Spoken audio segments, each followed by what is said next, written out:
Et si on mettait un petit peu de contemporain, d'humour, de feel good et de romance pour cette nouvelle saison, parce que cette année va falloir tenir, donc je me suis dit que j'allais vous concocter une petite pile à lire plutôt sympa pour pouvoir continuer l'année tranquillement.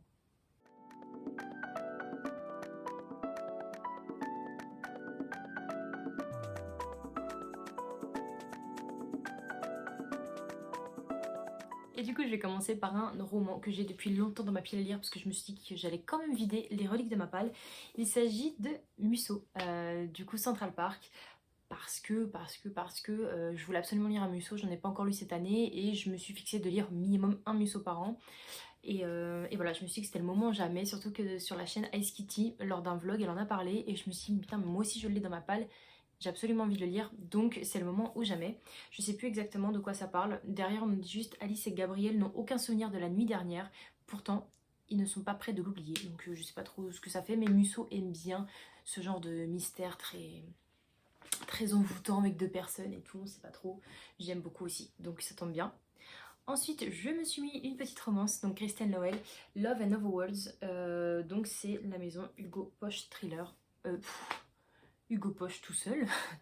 Voilà, pourquoi j'ai dit thriller, je suis con moi. Bref, donc voilà, une petite romance, ça fait du bien et j'en lis très peu, j'en ai trois quatre dans ma pile à lire, donc je me suis dit que j'allais forcément mettre un pour cette saison, surtout que le petit orange et tout comme ça, j'aime beaucoup, ça me fait beaucoup penser au printemps, donc je l'ai mis directement sans réfléchir.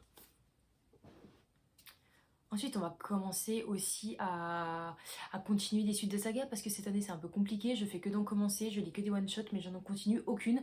Donc, je me suis mis le tome 2 de la saga des 7 sœurs qui est La sœur de la tempête. Donc, vous le voyez, c'est un gros bébé. Ça va me prendre mon temps. Il fait à peu près 800 pages. Donc, va falloir s'y mettre, mais pour le coup, ça me tente énormément. Il y en a beaucoup qui m'ont dit que le tome 2 était moins bien que le reste, mais ça m'attire toujours autant cette saga et j'ai envie d'avoir le mot de la fin. Surtout que le dernier tome va sortir cet été, donc je pourrais le finaliser tranquillement. Mais voilà, faut être accroché pour lire ce genre de bricasse, tout simplement.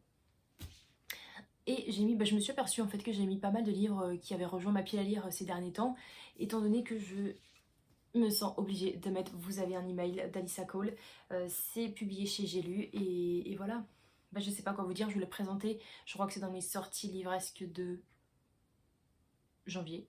Et voilà, et j'étais obligée de le mettre, j'étais obligée de le lire. C'est un roman qui est plutôt court, il fait à peu près 400 pages, donc en soi c'est faisable, mais voilà, je me suis dit que c'était très porté sur la romance en plus de ça, donc je me suis dit que ça rentrerait parfait pour ce printemps. Et ça fait longtemps que j'avais pas lu de livre de lui, mais j'ai décidé de mettre Julien Sandrel, La vie qui m'attendait. C'est la personne qui écrit La Chambre des Merveilles, qui va être d'ailleurs tourné. Enfin, je crois qu'il est en train d'être tourné, donc il va sortir au cinéma, je crois, d'ici peu.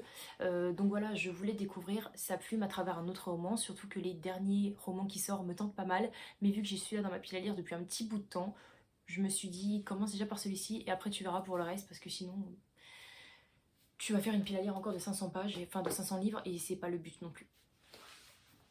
Et je sais pas si j'en avais déjà parlé ou pas, mais ça fait un peu plus d'un an que j'ai ce livre dans ma pile à lire et j'ai décidé de le mettre pour ce printemps. Donc Eve of Man de Giovanna et Tom Fletcher, c'est publié chez Milan. Et voilà, nous sommes dans une... je sais pas comment on appelle ça, mais en gros c'est une fille qui naît alors que ça fait plus de 50 ans qu'aucune fille naît. Et là pour le coup elle va être un peu trop cajolée dans le sens où elle va être mise de côté pour pouvoir la préserver et faire peut-être en sorte que elle puisse tomber enceinte et tout par la suite pour avoir plus de chances d'avoir des filles, etc. etc. C'est un roman qui me tente énormément. J'ai déjà le tome 2, donc c'est le moment jamais de lire ça, quoi.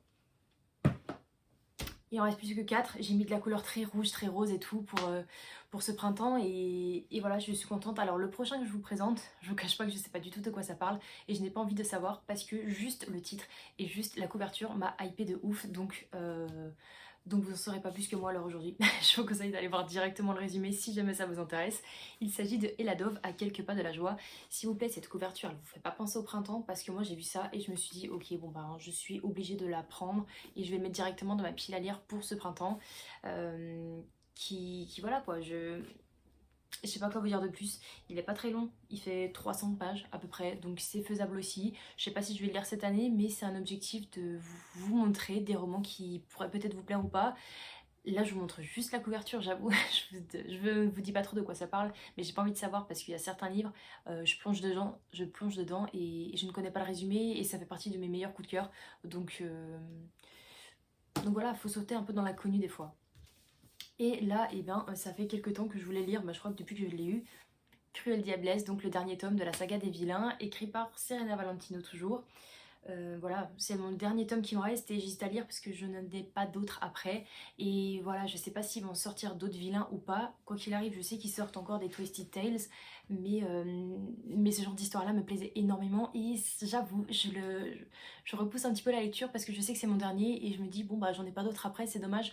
Parce que ce sont des romans qui se lisent vite et ce sont des romans qui sont très simples. On a une panne de lecture, on lit un roman comme ça et on retourne directement dans une bonne lecture, dans un bon rythme et tout, et ça fait du bien d'avoir des romans doudous comme ça. Mais c'est pas grave, je lis quand même le dernier parce qu'il faut quand même que je continue et je pourrais toujours lire les Twisted Tales parce que ça se trouve, ça va me plaire autant que ceci et voilà quoi. Donc il sera lu. C'est sûr, il sera lu cette année. Je sais pas pour le printemps, j'espère, mais quoi qu'il arrive, cette année il est lu obligatoirement. Et ben j'ai mis encore des petites fleurs et des petits rouges. J'ai mis la cerise sur le gâteau d'Aurélie Valogne. Aurélie Valogne, si vous ne la connaissez pas, c'est une... Mes livres se font la malle. C'est une autrice qui écrit beaucoup de feel good et un peu à la Virginie Grimaldi. Donc je suis obligée de lire un livre d'elle, surtout que je l'ai acheté il n'y a pas très longtemps. Et voilà. Et puis les rouges, il y a des fleurs. Donc c'est le printemps, donc je l'ai mis pour ça, voilà, très honnêtement. Et puis voilà, je me suis dit que j'allais choisir 10 livres et celui-là me regardait, je me suis dit bon ok je vais te mettre dedans. Très clairement je sais pas si celui-ci sera lu ou pas, mais voilà, en tout cas si vous avez envie d'une lecture doudou pour le printemps, je vous conseille Aurélie Valogne, ça c'est sûr. Et enfin le dernier, je viens de vous en parler, Virginie Grimaldi et que ne durent les moments doux, donc c'est publié chez Fayard. Et voilà, je crois que nous parlons de maternité dedans, donc je sais pas trop ce que ça va donner. Je lis très peu de romans dessus, mais beaucoup en ont parlé. Je crois que sur Livre Addict, il doit être avec une note de 18/20, donc ce qui est énorme avec autant de votes. Il y a presque 300 votes, donc c'est très très bien. Le livre est juste sublime, la couverture j'adore, et voilà. J'ai lu à Noël, mais j'ai pas envie qu'il fasse long feu dedans parce que j'adore Virginie Grimaldi. J'ai encore quelques romans à elle que je dois lire. Donc c'est parfait et je vais pouvoir le lire pour ce printemps, c'est sûr et certain, voilà. Et voilà, j'espère que cette vidéo vous aura plu. N'hésitez pas à me dire vous aussi si vous préparez des piles à lire ou si vous êtes plus le genre de personne qui pioche un petit peu au feeling les romans qui vont être lus prochainement. Quoi qu'il arrive, moi j'adore faire des pales et c'est vrai que les pales saisonnières j'aime beaucoup. Je sais qu'en début d'année il n'y a pas trop de challenge, donc je me permets de piocher vraiment avec mon ressenti actuel. Là c'est vraiment une pile à lire, ça se trouve je ne vais pas lire du tout les livres qui sont mis dedans, mais quand même je vous les présente pas pour rien, donc c'est quand même un objectif de les lire. N'hésitez pas à me dire également si vous aussi vous avez préparé quelques romans pour cette saison, si vous êtes plus romance, thriller, contemporain, humour ou même feel good, je ne sais pas. Voilà, quoi qu'il arrive, prenez soin de vous et on se dit à la semaine prochaine pour une toute nouvelle vidéo. Ciao ciao!